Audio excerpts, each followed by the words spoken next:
എന്തിന് വഴി കിടക്കാൻ നേരത്ത് നിങ്ങളൊരു കാര്യം ആലോചിക്കണം.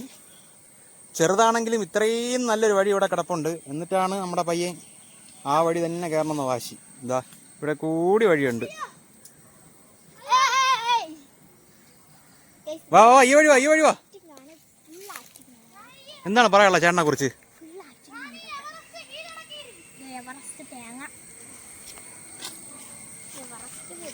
സത്യം പറഞ്ഞ എന്റെ ചേട്ടനെ കുറിച്ച് പറയാനുണ്ട്, പക്ഷെ വളരെ മോശമായി. കയറിപ്പറ്റി പയ്യൻ കയറിപ്പറ്റി. ഓക്കെ വാ, പെട്ടെന്ന് ഈ വഴിയോ